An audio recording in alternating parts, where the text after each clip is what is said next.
And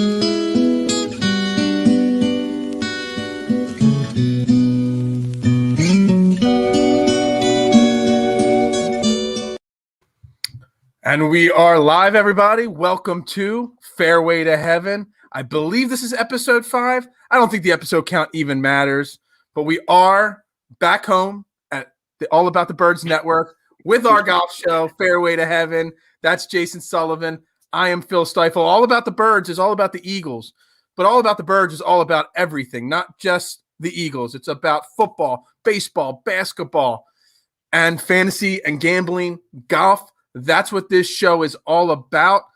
That's all that matters right now during the next hour when Jason and I are going to break down the Genesis Invitational, the next event this weekend on the PGA Tour. We're going to recap last week's AT&T Pro-Am.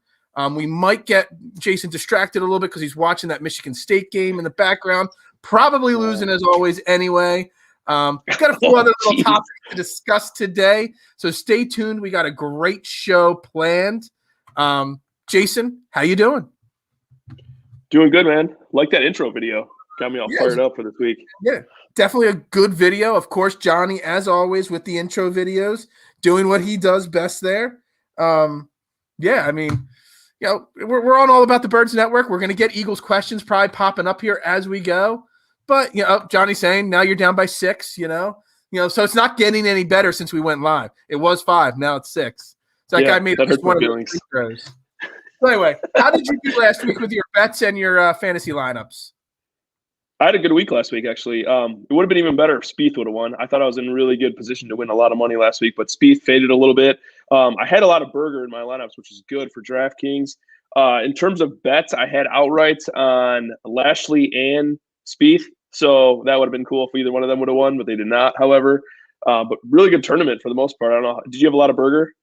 I had Berger in my best cashed lineup, which was only of course, my best lineups are always my quarter 25-cent entries. I can never put my best lineups in my bigger buy-ins, but I had Berger in that. And again, just like the previous 2 or 3 weeks, just like we've been talking and preaching on this show. So pay attention to the show because what we put out there, you know, it might not win you, millions of dollars every single week, but it's going to consistently cash you money. Again, I had a 4-time return on my Saturday only lineup.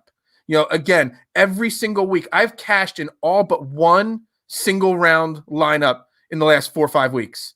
So just because your week long lineup doesn't do well, you could still make money on Saturday, Sunday if you put these single lineups in just for the one day. No, I completely agree with you. And I think it's the same thing with betting, right? It's like, Absolutely. You can live bet the entire tournament and it's good to reevaluate. I kind of always do after Friday night, kind of to see where I'm going. Koepka, right? 2 weeks ago. Right. Yeah, That's how exactly. I won on Patrick Reed 3 weeks ago, is by reevaluating as you go. I don't know about you, but I'm about double my money in the last 4 weeks overall. And that's not bad. Yeah. If you could double your money every 4 weeks, you're sitting pretty. And you could save your week too. Like you said, I mean, you could have a complete crap week in DraftKings and, maybe play a showdown slate on Saturday or Sunday or put a live bet in. That could save your whole week. So it's all about making money. Yeah, absolutely. Some weeks are going to be better than others. Exactly. So last week, obviously, like you said, Daniel Berger won. He had a pretty solid Sunday. Jordan Spieth kind of fell apart a little bit on Sunday. It is what it is. Kyle checking and saying he was rooting for Spieth. I know Jason was rooting for Spieth as well. And I think Jordan Spieth is so close. He finished, 4th, 5th place there this week. Just didn't have his game on Sunday. There's still one key piece of his game that I think's missing. Well, 2 actually. But one piece of his game that's missing mainly is his driving. He still is not hitting enough fairways, which I think is going to be an issue this week. When we get into our, player-by-player picks, hitting fairways, it's important for all of us. And he's not doing that. I also think he's got a little bit up here still that he's trying to work out. So and he is super close. What do you think? No, I think so too. And, I think the telltale sign with him, people were saying, oh, he's chipping in, he's holing out from 150 yards. That's kind of what Jordan does when he's on. You could say, yeah, it's lucky, but that's kind of his game, right? I mean, he chips in all the time. He's a really good short game player. He makes a lot of putts. And that's what he was doing on Saturday. Sunday, he just couldn't buy a putt. That was the biggest thing for him. But yeah, I think it's one of those guys kind of like Tiger. He's polarizing. Not everybody likes him. Patrick Reed's the same way, but I feel like it's good for golf if Spieth is good. Yeah, I mean, well, this week back in the field is another polarizing player in Bryson DeChambeau. Sometimes these guys, they might not be the most popular guys, but you know what? They're good for the game. They bring up conversation, they bring up talking points, they make people watch, whether they're watching to see them win or watching to see them fail.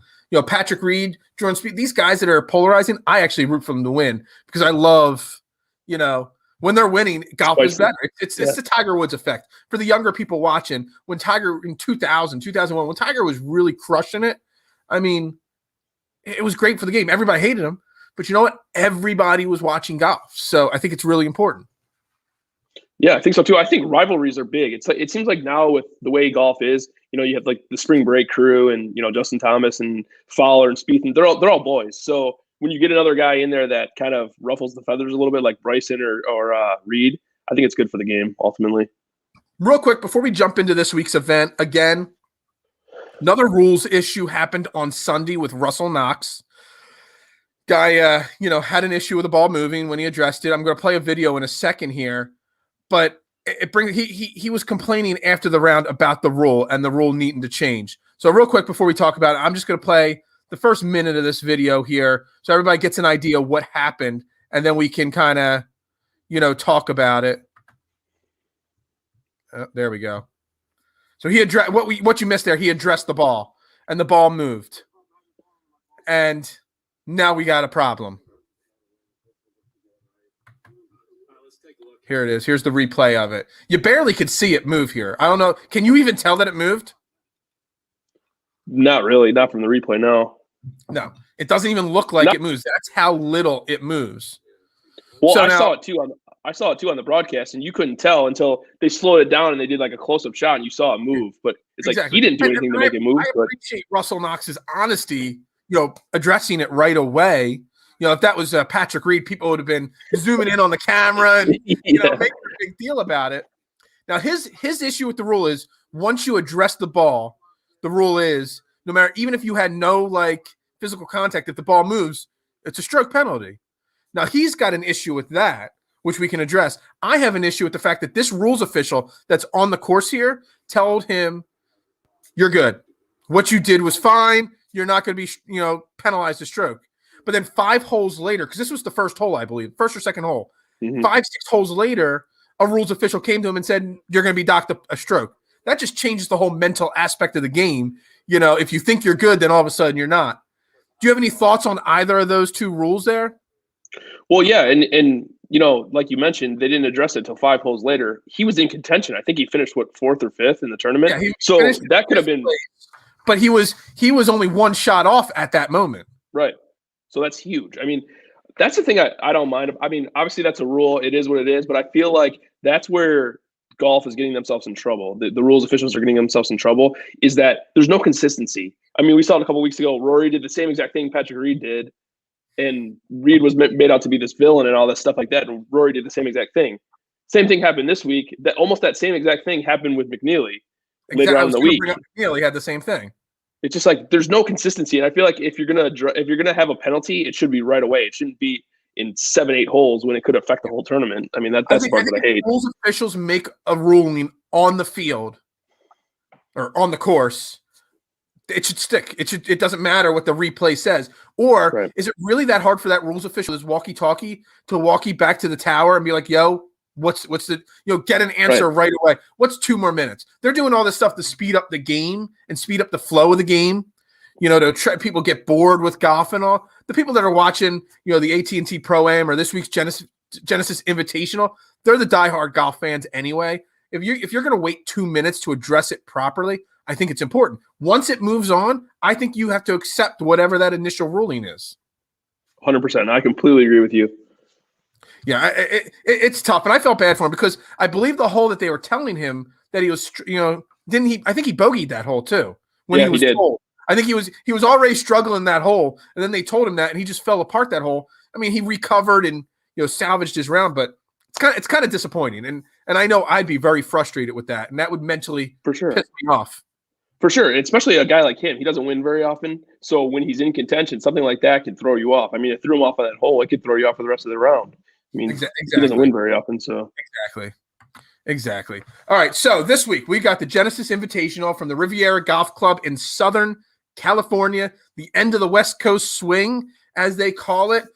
It's an invitational, smaller field, 120 players because Daniel Berger withdrew. So there was 121. There's now 120. It's a great course, a tough course, a really, really hard course to play. But we've got 7 of the top 10 ranked players in the world. We've got a stacked field.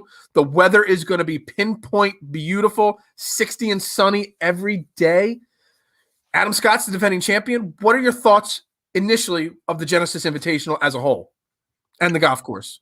Like you said, it's going to be a tough course, 10th most difficult course on tour last year. So it's going to be a tough course. The cut line is going to be, we've been seeing cut lines that are around, -3. It could be anywhere between even and +2. So Berger is probably too drunk from celebrating last week, and I don't blame him. Actually, real quick, since Kyle brings that up, I want to address that. That's now 3 people that have withdrawn from events after winning an event. He did it, or Dustin Johnson withdrew last week, and I don't know if Patrick Reed withdrew, but after he won, he didn't play the next week. Is that a new thing we're going to start seeing on tour, that winning and not playing the next week? I know it's an emotional, mental exhaustion winning a golf tournament, but are we going to see more and more of that now as this year goes on, you think? I think so. I think it's exactly what you just said. I think it's mentally draining. Even if you come close to winning and you don't necessarily win, I think that's even mentally draining. You see it all the time. I mean, Morikawa did it last year. He had that streak that he made whatever it was, like 30 some odd cuts in a row, and then he won once, and then he comes out the next week and just absolutely blows. So I could see that you're going to see some guys sitting out, and I think that's exactly what Berger did. He's like, you know what, I won last week. I'm good. I got some FedEx Cup points. Just call it a week. Especially this he was really cheap this week in DraftKings. He was like low 9Ks. Yeah. And I was like, oh, that's awesome. How can you not take the reigning champ of last week's event at 992 or 9,400, whatever it was. And he's been really good too. I mean, I was going to play him this week 100% too. I typically don't like playing guys off a win, but he's been awesome lately. And I thought he was super cheap too. So yeah, it's interesting. This course is going to be tough. I think, obviously, like I said earlier, par 71, 10th most difficult course on tour. So it's going to be, it kind of favors bombers here. So it's also hard to putt here. So you're going to want bombers and guys that putt well. Bombers, but it's not necessarily, I know there's been a lot of bombers that have won, but just as much as there's been big bombers as an issue, you got to be able to hit the green and get the ball close to the pin. It's not, so the 2 stats that I found, the fairways were 7% lower than the average hit rate on this course last year. And the greens were 8% below average on the hit rate. So it's tough to hit the fairway and it's tough to hit the green on this course. Mm-hmm. So, all those things considered, I'm not sure why the bombers seem to, Bubba Watson's won here, Dustin Johnson's won here. There have been a lot of bombers that have won here, but I'm not sure why, because everything, when I read up on a course, everything on this course talks about the shorter guys that just hit the fairway. That makes so important. So what makes that difference? That's a good question. I was thinking the same exact thing. And kind of another stat to toss in there a little bit too is around the green. Like you said, the greens are hard to hit. So your around the green game is going to have to be really solid. It's probably going to be more important here than at most courses. So I don't know why that's a coincidence. It seems like guys that do well here do really well at the Masters too. So that's another thing to kind of, save these notes for the Masters then. That's right. Like you said, Bubba's won 3 times. Tiger's won, I think, 4 times here? So 4 or 5 times. DJ always plays well here. It's like, guys that play well at Augusta. Strokes around the green and putting. Every person that's won, even the bombers or the non-bombers this week, have been top 5 in those categories to win. You're not winning just on driving alone. You have to have your complete game, working in unison this week to win. These greens, I was reading this earlier, they have the highest percentage of missed putts within 5 feet. So typically in golf, you're like, okay, I have a 3-footer, a 4-footer. Okay, I'm going to knock this down for sure. Not at this course. And They have the most, or I don't know if it's the most or one of the most 3 putts basically on the greens. They average the most 3 putts on the greens. So as difficult as this course is, it does have one thing, the first hole, which was the 5th easiest hole on the entire tour last year. It's a short par 5. It's got a super elevated green. It's one of the most iconic first holes in all of golf. I know the hole that we're talking about. Yeah. But If you don't come out and shoot birdie or eagle on the first hole of every round this week, you're not winning the event. Because if you par the first hole, you're losing 2 strokes basically. That's kind of like the thing with par fives in general. If you're not going to score on these par fives, that's what Spieth didn't do on Sunday. If you're going to do that here, you're screwed. I mean, those are the holes. You have to make par on the other holes, and you got to, like you said, birdie or eagle the par fives, and you'll be just fine. I mean, I think to win this tournament, you're going to be, I don't know, between -10 and -12 to win the tournament. So it's not going to be a super high scoring week. So you're going to have to make par, and then on the par fives, you're going to have to make birdie or better. Yeah, I agree with you. The one thing we won't have to worry about this week is, like I said, the weather. We've talked about that the last couple of weeks. Weather has played a factor. Last week, Saturday, was just awful weather. So I like to where I like to look, round 2 and 3 at other bets I can place and other lineups I can make. On the flip side, I like to hedge my bets and pull out money when FanDuel or DraftKings will, hey, your guys at this point, if you want to take this much money and just call it a day.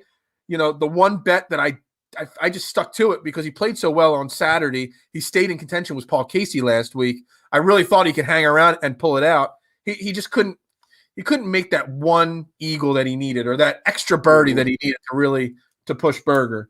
So it's another way to not necessarily win money, but not lose as much money. Yeah, 100%. So, anything else on the course before we jump into the DraftKings lineup here? No, I'm ready to get into it. All right, let's jump into it. So the great thing this week, it's a stacked field. So players' costs are all over the place. Players that were at the top are in the middle. Players in the middle are at the bottom. It's everywhere. We've got 5 guys over 10K this week. Dustin Johnson, the world number 1. Justin Thomas, Rory, John Rahm. I'll say Ramen Noodle because my boy Mike doesn't know how to say his name, so he just calls him Ramen Noodle all the time. And Bryson DeChambeau. So you've got guys in the 9K like Schauffele, Cantley, Berger before he withdrew, Spieth, that were 10K and above in previous events. They're in the 9K. So you got Johnson, Thomas, McIlroy, Rahm, and DeChambeau. Where are you looking first? And I've got 2 names out of those 5 that I'll look at first. But who are you that you're looking at? So for me, this is really hard because, like you said, the 9K, I love the 9K. And so I'm going to be playing a lot of lineups that start in the 9K. But if I'm going to go into this top range, I'm going to go at the very top and the very bottom. Dustin, I don't know how you go wrong with DJ right now at this point. He's the best golfer in the world. He's playing the best right now. And then I'm going to go with Bryson, too. He's played this course 3 times, T41, T15, T5. So he's getting better each year. He's a bomber. He's kind of a sneaky good putter, too. That's my exact notes I've got. He's kind of a sneaky good putter, too. Are we researching on the same websites now? Pretty much, probably. You know what? I might even get kind of crazy and fade everybody in the top range except for Bryson and just start from there because I think that you can build really good lineups without going too high. I agree. Yeah, Dustin Johnson, I mean, he's fit, not just how he's been doing lately, winning events, securing that number 1 spot as the world golf, top player in golf, but he's got 6 top 10s and won this event before. So that's not just he's got a recent track record, he's got course history, he's got everything working. And when we get into the gambling aspect of it, it's kind of one of those things like, do you really want to bet somebody that's plus 550? But you might want to throw, instead of throwing $1 or $2 or $3, you might want to throw $10 at him because, I mean, he's that good. He is the clear cut. Every event he's in, he is the best player. He's got a chance to win every event. So I know it's a lot, 11,300 for him on DraftKings, but how do you not take a chance on him, at least in some of your lineups? Yeah, and like we were talking about earlier too, guys that do well here do good in Augusta. Well, who just won the Masters? DJ. So yeah, I don't know how you go wrong with him this week. In terms of betting, that's interesting because I don't know if he's twice as likely to win as a guy like Rahm or JT, but it's interesting. I just think DraftKings, he's the slam dunk for sure, 100%. Let me ask you one question: Is there anybody in this top range that you just absolutely wouldn't play? I mean, maybe John Rahm, just because I don't know. He seems to. This is a big event, is it not? Because of the not necessarily the tournament itself being a big tournament, but because of the players that are in the tournament, it's a big event. When you got 7 of the top 10 guys in an event, it's a big event. Everybody wants to do. John Rahm seems to have fallen apart in some of these big events. You know what I mean? So I think he's my least favorite of the top guys. I don't think I would ever want to spend 10 grand plus on him. unless he was the only top 10 or 12 player in the world that was playing in that event. So, I love Dustin Johnson and Bryson DeChambeau. They're my top two favorites, honestly, just like you in this top half. Mm-hmm. Is there somebody you would definitely not play? I think Rory for me. Especially on a course that's tough with putting, Rory can't putt all of a sudden at all. So I'd probably stay away from Rory. I just don't think he can win at this point right now. He hasn't been playing very good, and he can't close. So he always has that one round each tournament where he's not good. So yeah, I don't think I would play Rory this week. Yeah, I agree there. And even Justin Thomas. His mindset, unfortunately, his grandfather passed away the night before the fourth round 2 weeks ago. He didn't play last week. I don't know where his mindset will be going into this event. It kind of scares you. So, I think outside of DeChambeau and Dustin Johnson, I don't think you could play anybody else in the top five there. No, especially looking, like we said, we'll kind of segue into the 9K range. When we get to the 8s and the 7s, there's a whole bunch of names. I think out of all the names I've gotten written here, I didn't even count how many names I wrote down. I think I've got the most names written down in the 7K and then the 8K next. You know what I mean? 100%. There's so much value in this tournament. So let's jump 100%. Into the 9K. You've got a who's who of people in the 9K, a big amount of names. You got Xander Schauffele. You got Brooks Koepka, who won 2 weeks ago. You got Patrick Cantlay. You got Morikawa, Tony Finau, Spieth, Matsuyama, and Adam Scott, the defending champion. So I'll let you go first again. I'll go first in the 8K, but I'll let you go first in the 9K again. Give me your top 2 plays or one play that you like in the 9K there. Well, my top play probably in this entire tournament is going to be Xander this week, 9,900. 100%. He should probably be coming in. Yeah, 100%. He's coming in such good form. T5, T2, and T2 in his last 3. He's been really good here too. T23, T15, and T9 in the last 3 trips here. He's playing probably the best of anybody in the world consistently right now. So I absolutely love him. He hasn't won, but he's playing fantasy golf-wise, he's playing the best golf out of anybody right now. Are you there still? I think we lost him there for a second. Oh, there you're back. I was just about to roll on without you there. You're about to steal my thunder on this next play. So there's 2 guys that I kind of think are really similar to each other. How safe Xander Schauffele is? He's 15 straight top 25s. That's insane. Straight top 25s. That means he hasn't missed a cut in 15 straight events. That's top 25 in 15 straight events. That's unheard of, in my opinion, in this day and age of golf. It's insane. It's insane to never have a bad week. And you know who's kind of Xander light, if you will, is Cantlay, I feel like, 9,600. Yeah. He's been almost the same. His last 3 events are T13, 2, and T3. He's made 3 of 5 cuts here, but they've been the last 3, and it was T17, T15, T4 in the last 3 years. So I love those guys. I think you could start the lineup, even both of them. You could put both of them in the lineup, and I like both of them a lot too. The 10K and above guys, and just start with Xander and him. All right. Yeah, or Xander. I'm not gonna name anybody else, but there's one more. But you can go first. Well, Xander is obviously he's my favorite DraftKings play of the week, hands down. The only fear with Xander is he's probably going to have a high ownership percentage at 9,900. Yeah. That should be in the 10K, like 10-2, 10-4. At 9,900, he's going to get a high ownership, but I still think he'll score enough to make it worth it. Before I get to my next play, the other guy I want to talk about is your boy Jordan Spieth. I think he's a dead stay away from this week. The course doesn't fit for him. His best finish was in 2015, tied 4th, but he has finished outside of the top 50 the last couple of years here. He can't hit fairways. You've got to hit fairways in this event. I think at 9,200, I stay away from Jordan Spieth 100%. Do you agree? I completely agree with you. Yeah. I will not. I won't touch him this week. No way. Yeah. I just don't. I know he's your boy, and I know you're rooting for him to win an event. And maybe you think of him to win an event. He's a boom or bust maybe this week. But I think DraftKings wise, he's got to stay away from Guy this week. But my next 100%. Guy I was going to say is I know we talk about them all the time as defending champions, Adam Scott. And I'm not picking him to win the event this week. But the last time he won the event in 2005, the following year, he finished in 5th place. So he's got that reputation of finishing back-to-back years really well in this event. He doesn't play a lot, so people kind of forget about how good Adam Scott is as a golfer. And I really think at 9K as a defending champ that's got lots of success at this course, I think it's a solid play, Adam Scott, this week. Yeah, I think it's a great play. He's never missed a cut here either. he's 7 for 7. So you got to keep that in mind too. He's 7 for 7 and he won last year. So he definitely is a good play this week too. And I don't know if you're going to name anybody else, but I have one more for this range. I only have Tony 3 Finau. names. I had Xander, Jordan Spieth, and Adam Scott, and one of them was to not play. Chip's chipping in with here. He's chipping in with a bad golf joke right there, just so you know. I think my chipping in joke is better than his 4 joke, just so you know.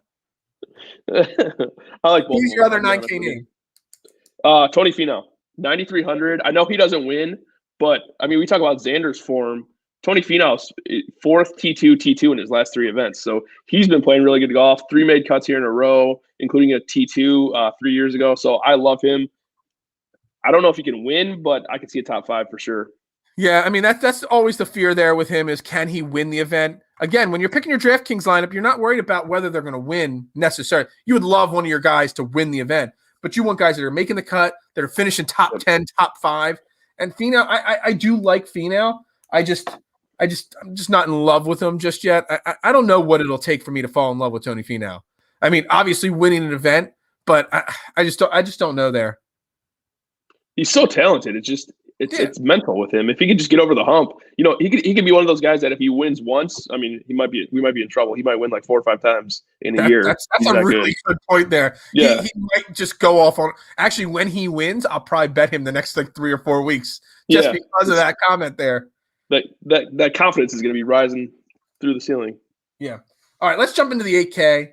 The 8K again, we've got lots of names in this 8K that other weeks. I mean, Scotty Scheffler's at 8,500. A couple of weeks ago, Scotty Scheffler was borderline 10K. Zalatoris at 8,300, borderline 10K guy. But before we get into our favorite plays, I got to ask you, I know it's another guy that you've been hot and cold on this year, Matt Wolff. He's only at 8,100, and I think people are going to jump all over that price with him, but I think it's a trap play. Do you? I do. He hasn't been very good.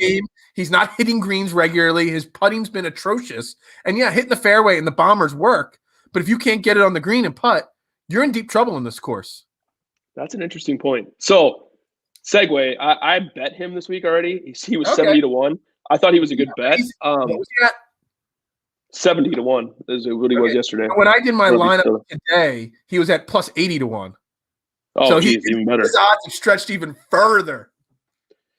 So maybe I shouldn't play him. He hasn't been very good. You're right. I mean, his last 3 events were, T36, withdrawal, T40. So he's not been very good. He just seems to always play well in big tournaments and hard courses. So that's kind of what I was thinking. But yeah, you might have talked me out of him, to be honest. Hey, I knew you're a fan. I knew he's dead to me. I told you that when he screwed me a couple of weeks ago. He's dead to me. But I don't want to bring up people that are dead to me. I just, it just everything that price just jumped out at me at first. I'm like, oh, Matt Wolff at 81. Everything that this course says works. Maybe doesn't work this week. So he might be. It might be one of those weeks too where he's like 25% owned. And if that's the case, stay far away. I think. Absolutely. I agree with you on that. There's a lot of guys in this list. Actually, my favorite to win the event, who's going to be the next name I name, he's my number 1 pick this week. I'm going to have him in probably 9 out of 10 lineups, and I'm going to probably place my biggest bet on him. He's going to have a huge ownership, but I'm that confident in him this week that it's okay. Matt Wolff, I have zero confidence in Matt Wolff to even be in the top 10 this week, in my opinion. Ooh, he might be a miss the cut kind of bet kind of guy, in my opinion.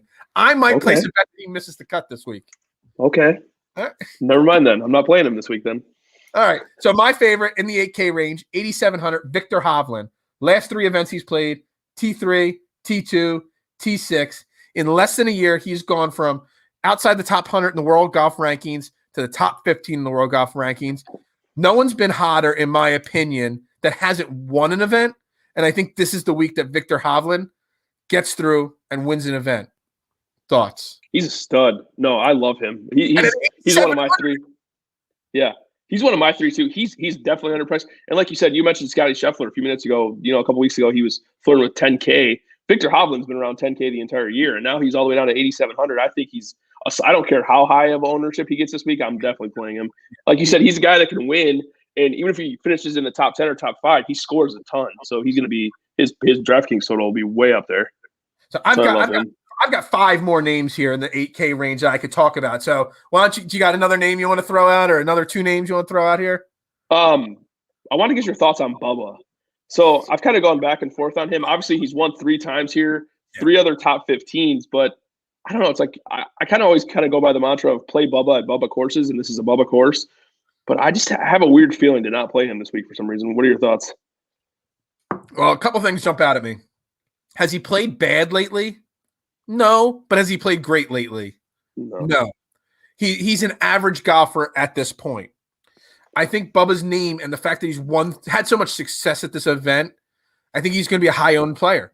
I think you're going to get people that are picking him for the name value and the cheap cost. The 2 things combined. I mean, I think he can have as high, if not a higher percent owned in some events as Victor Hovland, who, like we both agree, is a favorite to win this event.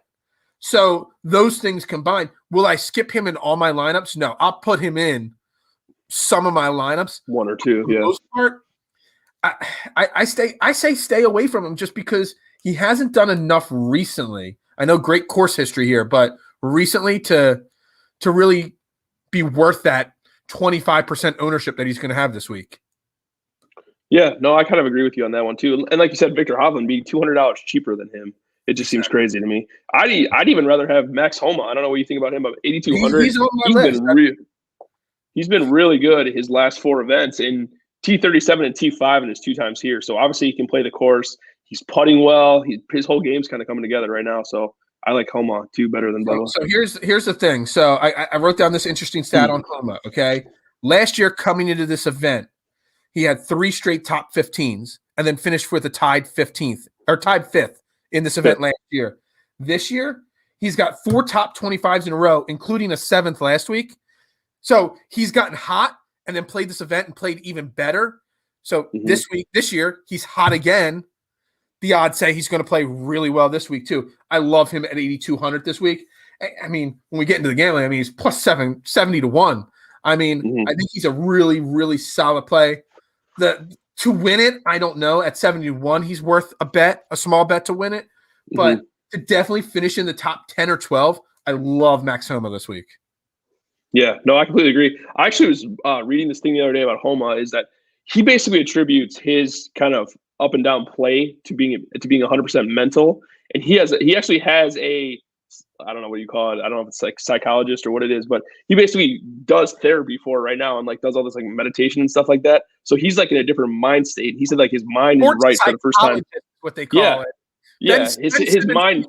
Ben Simmons sees one about shooting 3-pointers, supposedly. Yeah, right, exactly. I mean, he said he's in the best mind state he's ever been in, and it's all these guys say they're always in good physical form, with their golf game, but he's saying he's mentally better than he's ever been. So I like that. Yeah, I mean, golf is probably the sport where the mental aspect probably plays a bigger factor than almost any other sport, because when you're standing over that golf ball and it's nothing but you, the swing, and that ball there, and everything's running. I mean, that's where I falter in a round of golf. Me too. Me too. One thing goes wrong, so I stand over that golf ball and I start thinking. And one of the best things I've ever heard was that you got to visualize the shot going well. Don't visualize the shot going in water, which Genesis, for some reason, the Riviera Golf Club, there's no water hazards on this course, which is insane that a pro tour course has no water hazards. And it's as tough as it is, because water is not the end all. You know what I mean? But 100%. If you can visualize and have a positive mental aspect going into a shot, you're going to succeed. If you visualize it succeeding, you're going to succeed. And Max Homa having that sports psychologist, it's a big deal. 100%. I mean, how often? Well, me 100%. When I get over the ball, I think, don't hit it right, don't hit it right, don't hit it right. And what do? Boom. Because you're thinking. You got to think. Right. You either got to think or you got to have 4 beers, as Chips would say, and there you go, and just not think at all. Yeah, just go for it. I got 2 other 8K names I want to throw out. Yeah. Mark Leishman. He's finished 4th and 18th the last 2 weeks. He's got 2 top 5s at this event. And Joaquim Niemann, he hasn't played since Hawaii, but he finished in 2nd place in his 2 Hawaii events. So I'm not sure why he hasn't played the last couple of weeks and all, but I mean, he's got some recent success. And like I said, Mark Leishman seems to be rounding back into his former form that made him a pretty competitive and good golfer in the past. What are your thoughts on those 2 guys, Niemann and Leishman? I think they're both good plays. Niemann's a bomber too, which we kind of talked about. Like you're gonna have to pretty much bomb it off the tee this week. And then Leishman, he's one of those guys that when he gets it going, he's one of the best in the world. The problem is he's so damn inconsistent. It's like he could go on a streak where he's awesome for 5 weeks in a row, and then he can be awful for 10 weeks straight. So he's rolling right now. So yeah, I like both those plays, especially Leishman. If I was going to pick one of the two. Yeah, I agree. They're good points there. Like I said, I'm kind of torn on which one. I like them both. I'll probably do like half the lineups with Niemann in it and half the lineups with Leishman in it. Just because I can't really decide between the two. But you could conceivably make a lineup. So I just named it. My top 4 8K guys, Hovland, Niemann, Leishman, and Homa. You could probably put a lineup with all 4 of them in it. And then pick out, whatever you're left with financially, you'll have a really solid lineup with those 4 guys in a lineup. Yeah, I don't hate that at all. It's almost like even more incentive to fade the top end guys, I feel like this week. It's like there's so much talent in the 8 and 9Ks this week that you could easily get around playing the 10K guys. So I like that a lot too. All right, let's jump into the 7K. The top half of the 7K. Again, just like the 8K, there's so much talent in the 7K range here. I mean, I have a couple 6K guys written down just because I like them, but you can almost write a lineup and not have to go below 7,500 in this event. Do you agree with that? Or yeah, I've been actually doing that the past couple of weeks. I've had kind of a rule in my own head that don't go below 7,000 the past couple of weeks, just because I kind of get myself into trouble. You're trying to find that lightning in a bottle play in the 6,000s, and it doesn't really ever work out for me. Yeah, like the lineup I did last week with Gogol and Sean O'Hara. Yeah. And I had like 4 guys missed the cut in that lineup because Gogol and Sean O'Hara. Gogol was in the top like 10, he was like 1 under through like 10 holes, and then just like done, And he got some airtime on Thursday, which I loved it because we were talking about him on here. You had no idea who he was. I didn't know who he was before I did the research. And then all of a sudden he's like focused for like 5 minutes on Golf Channel. And I was like, this is awesome. What's funny is I was trying to message you about him. I'm like, oh, there goes Gogol. And my phone kept changing it to Google. I'm like, nope, Gogol. I typed it in again, Google again. I'm like, all right, never mind. It's not meant to be. I'll let you go over some of the good names in the 7K range, but I'll give you the first name that I'm struggling. He's like one of my favorite fantasy plays always. He's super cheap this week.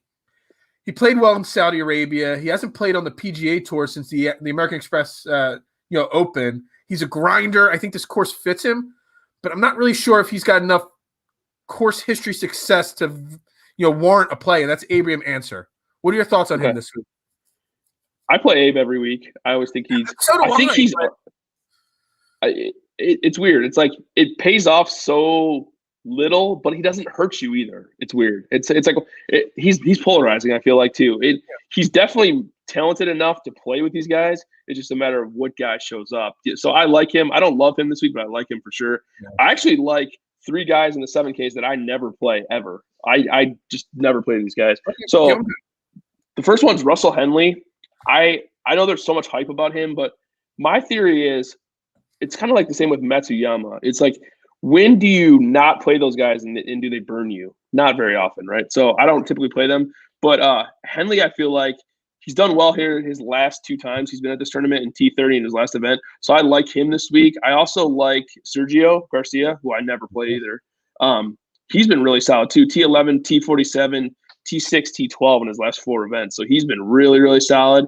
And then the last one, we talked about being kind of a grinder, and that's Matthew Fitzpatrick. He's coming over from overseas. He's 7,600. He was T17 last time out and T30 here last year. So I like kind of all 3 of those guys. Not to win. Like, they're definitely not going to win, but I just like them to, kind of grind it out and be kind of in the mix. This is the first time that you've had a list of names in a grouping that we do on this show. I know we're only 5 episodes in, but this is the first time you've got names, and I have none of those names written down because I've got completely different names in the 7K range. First, before I give you and first off, I love the Fitzpatrick idea, the thought process there, and the Sergio. Russell Henley, I'm not really sure. I haven't done enough research to really know whether I like him this week specifically or not, but I think they're really good plays. Before I give you my 7K plays, this week I started doing different things. I wrote down Wolf and Spieth as guys I would stay away from. I've got a guy in the 7K range that people are going to jump all over that I think you should absolutely stay away from this week, and that's Kevin Streelman. He's missed 3 of the last 4 cuts here. He's never finished in the top 25 at Riviera.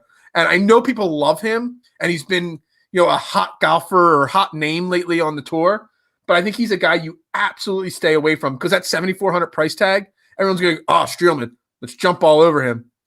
You stay away from him. You agree there? 100% agree with you. Like you said, too, you brought up a great fact about him. I heard that, too. Played here 11 times, never finished in the top 25. So he's been hot. He's been really good. I mean, he was good again last week. I think he finished like in the top 10.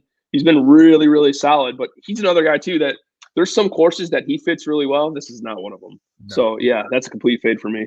All right. So my favorite 7K play is a guy, I mean, he's 90-1 to win the event. He's not a popular golfer, but Cameron Tringali, he's got 6 top 30s at Riviera. He's got 3 straight top 20 events played.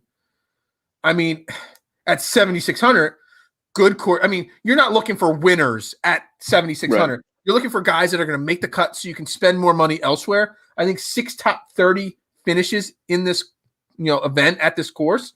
I think that makes a 7,600, worthy of a play.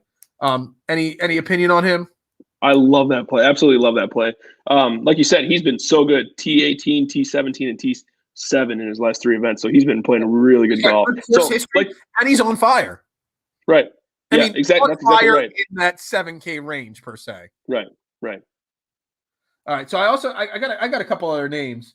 Another one, JT Potson. He missed 4 straight cuts, but then since then he's gone T18, T11. And he's 3 for 3 for making the cuts here. So again, course history is solid.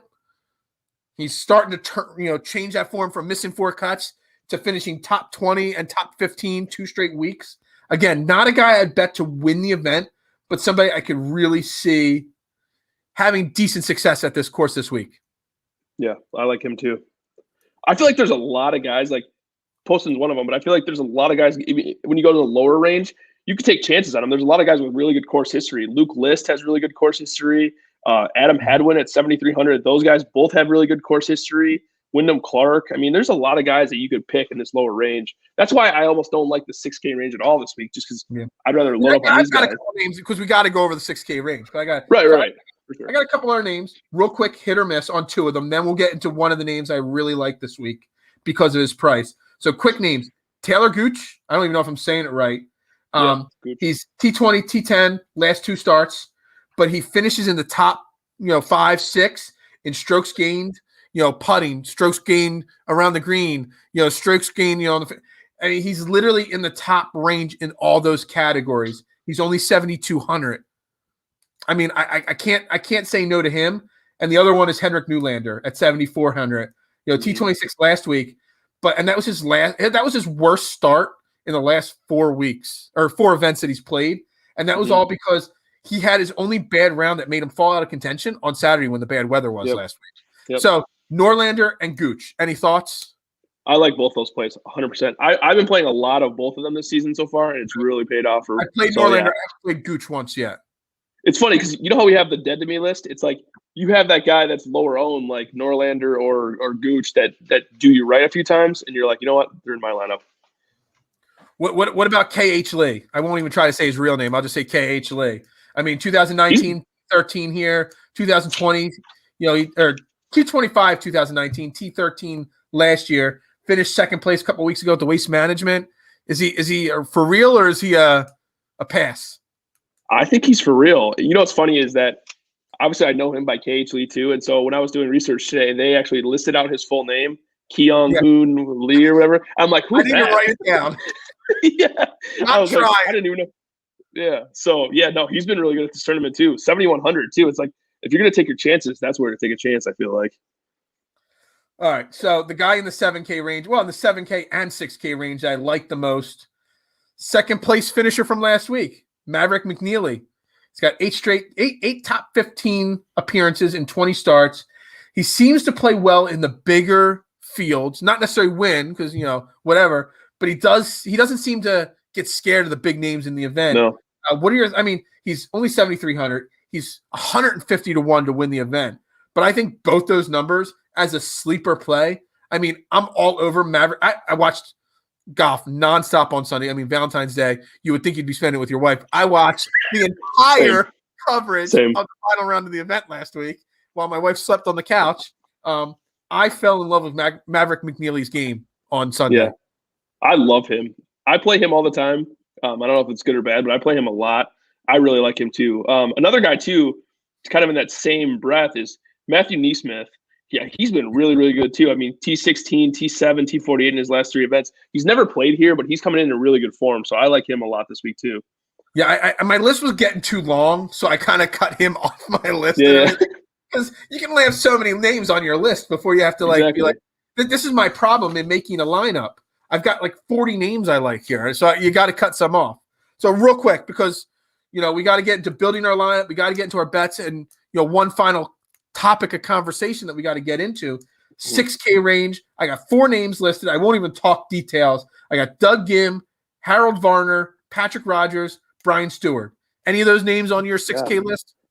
3 of the 4 are my same guys. So I don't like Varner. That's the only one I don't like. No. The other 3 are my lineup. I was going to say my 2 sleepers of the week, like deep sleepers, are Patrick Rogers and Brian Stewart. Okay. So we're kind of on the same line. I just 75-1 as of this. Yeah, I mean, I don't mean to win, but I just mean for DraftKings. So yeah, I like both those guys a lot in DraftKings this week. I don't like Varner just because every time I play Varner, he misses the cut. So he's on the dead to me list, even though I like the guy. Varner is more of a gambling aspect to me. I think Varner's going to win events at some point, and I think at 250-1, I love him as a bet. I'm kind of torn. He was T13 last year here, and he actually had the lead for literally a cup of coffee on Sunday last year. Brian Stewart, I mean, he's had 4 or 6 cuts made here, so I love them. So, and Doug Gim, 7 of his last 8 cuts he made. I think at value there, if you could find a way to get maybe both Dustin Johnson and DeChambeau both in your lineup by playing some of these guys in the 6K range, probably. Yeah, 100% agree with you on that. All right, are we going to try to pick a lineup really fast here? Sure, let's do it. Hold on, let me see if I can do the shared screen thing on the fly, because we're trying to share multiple screens at once here tonight. I got multiple things. Let's let go in here. All right, shared screen. Technology going. All right, who went first last week? It's your turn. I went first last week. Your turn to go first. I got you. All right, so I'm just gonna take the easy name. I'm gonna take my favorite to win the event in Victor Hovland as my first pick. And I'll let you go from there. It drops you down to 82.60 as your average. Where are you gonna go next? So I'm gonna go with Xander. So you're gonna spend some money. That's fine. I like it because I think he's a must-have in every single line. I feel like it's worth it. Yep. All right. So then I'm gonna go. This is really easy this week so far. I'm going Maverick McNeely at 7,300. Like it. That brings your price tag back up a little bit. You're back over 8K average. We got 3 spots to go. I'm gonna go Fitzpatrick at 7,600. Okay. Save us a little money too. Yeah, it saves us a little money. Fitzpatrick, I like it. All right. So we got 82.50 left here. Let me look at my list here. I'm not going to go Matt Wolff. Trust me. I promise. He's out. He's dead to you. He's dead to me. All right. Took McNeely. I'm looking for somebody with some value here. But so I'm going to give you 2 names. I'm going to almost take your advice. I'm looking at 2 7K names I like. We're trying to build a lineup. We're both putting money in it. So Cameron Tringali or Taylor Gooch, who would you prefer this week in the lineup? Tringali. Let's do it.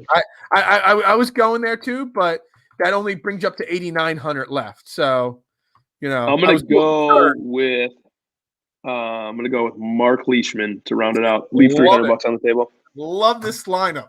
Me too. I really like it too. I did not have Fitzpatrick in my initial notes, but outside of that, I love every single one of these plays we've got this week. I'm taking a picture of the lineup so I can put it in at a later moment. But as always, I don't think our lineup last week was as bad as it was the week before that. No, it didn't cash, but it was still better. We're on our way up.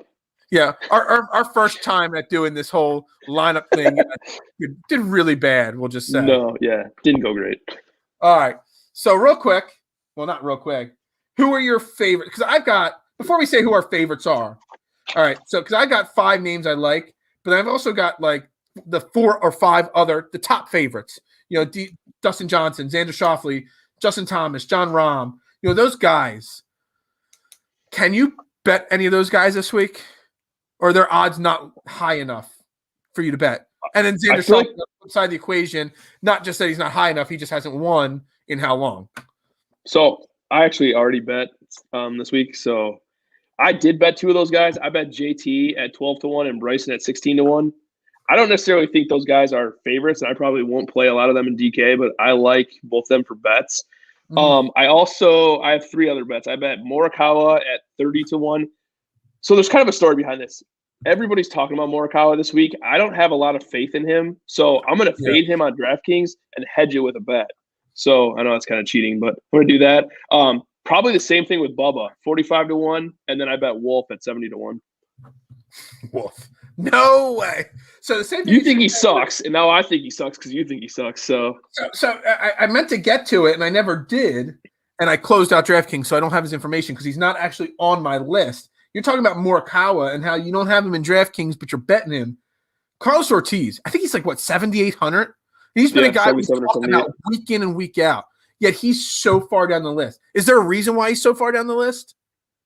I don't know. It's just for some reason, I don't even know what his betting odds are because he's not on my list of names right now. It's but funny I kind of too, feel like we've neglected a great golfer this week. Yeah. And to me, he's not, Hovland's better than him, but I don't think he's like light years better than him. He's just a step ahead of him, but he's a really good golfer. We got him we've neglected this week. Another name that we've neglected that we've talked about week in and week out is Zalatoris. And we've neglected him this week too. Right. Yeah. Obviously, I've said it what's that?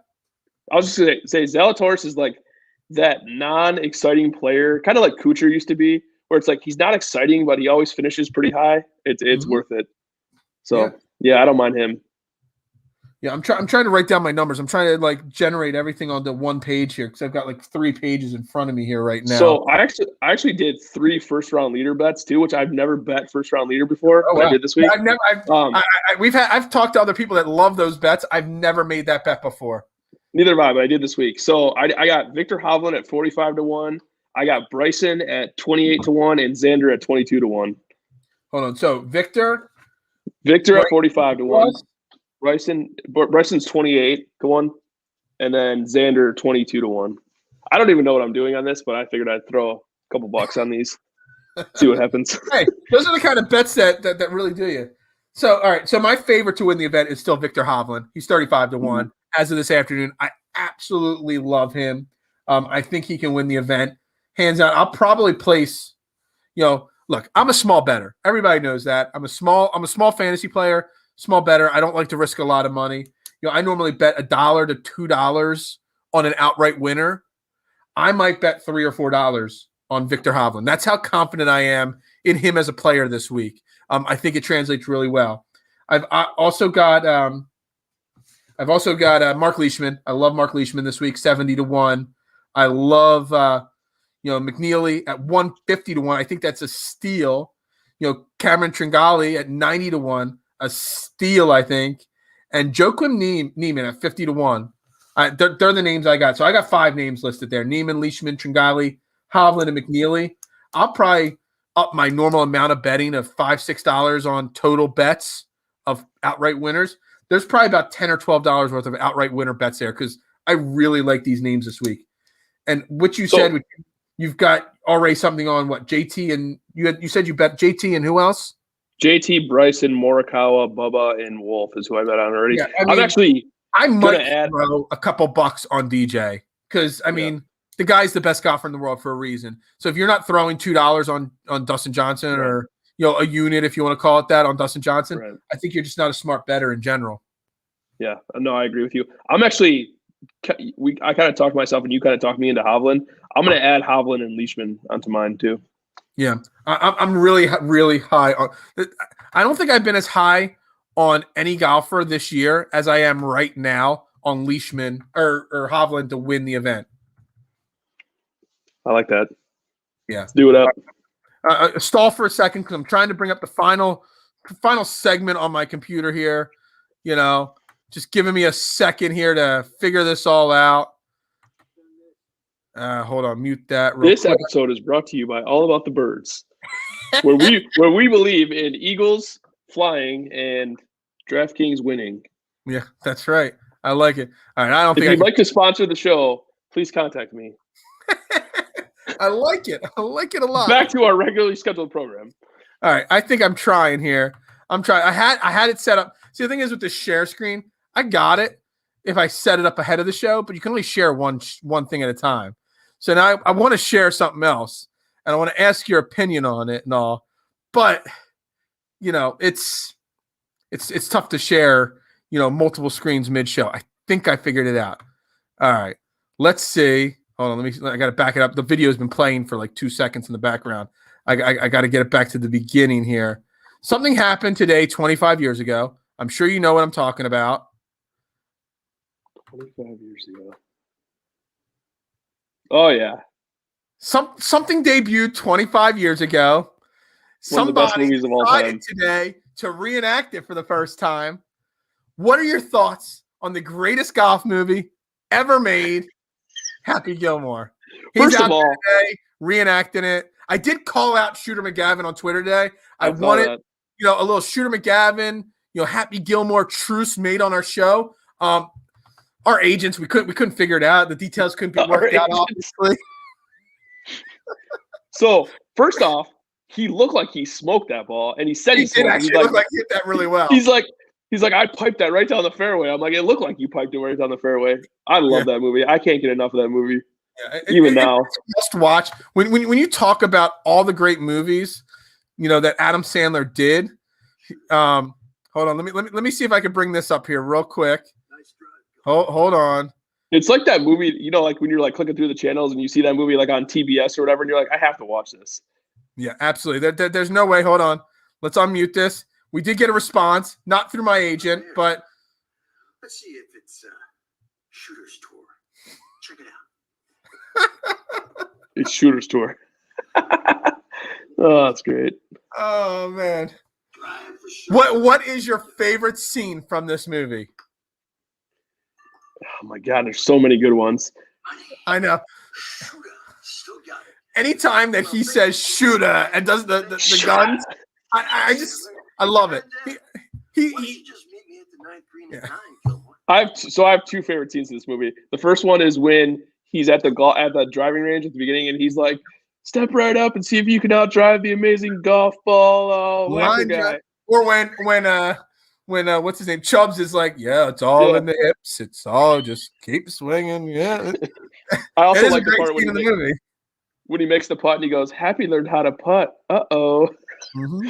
That's my other favorite part of that movie. There's so many great scenes in that movie. Had to bring up, today that it's the 25th anniversary of the release of that movie.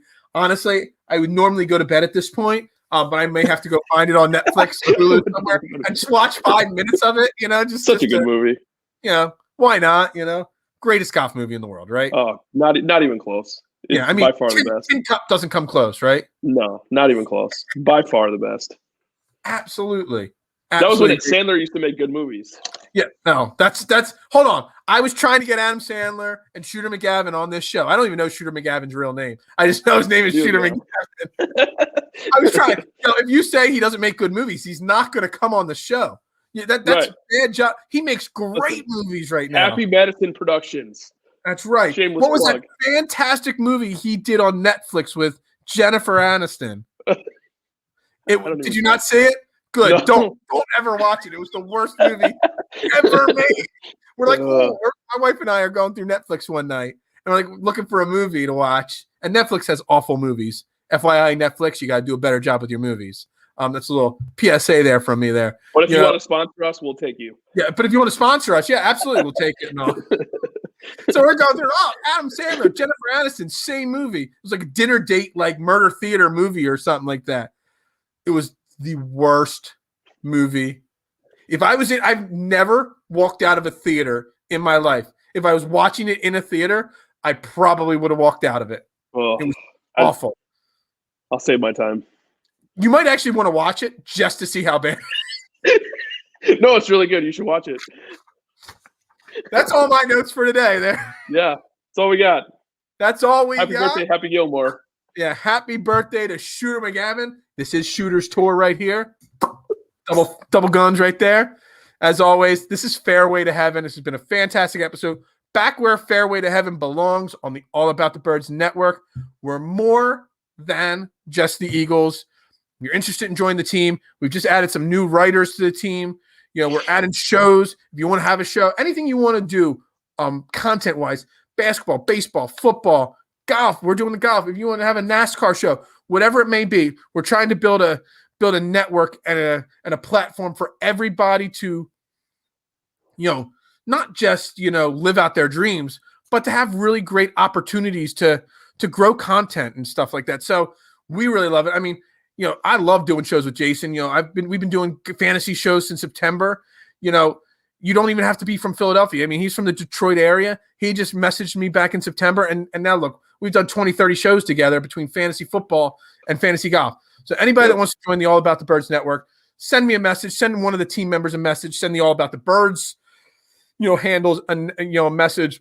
We'll set you up. We'll get you set up to do whatever it is you want to do. And, we got Chips and Dish Monday night, 8 o'clock. We got this show now on Tuesdays, where it belongs, 9 o'clock. We got the All About the Birds weekly report Wednesdays at 9:15. I can't say where it belongs enough, can I, tonight? No. We got the draft show with Johnny and Tom on Saturday nights, talking all about the NFL draft. Lots of other shows coming as we continue to build this brand. We're live on Facebook. We're live on Twitter. All About the Birds on Facebook, AET Birds on Twitter. If you're watching on YouTube, make sure you click subscribe on YouTube. It's where all the content goes. All I could say is I don't have an ending video. Maybe I have an ending video to close out the show with. Here we go. All I got to say is just tap it in. Just tap it in. Just tap it in. Hey, happy birthday to Happy Gilmore and Shooter McGavin. That's right. Have a good night and win those bets this weekend, everybody.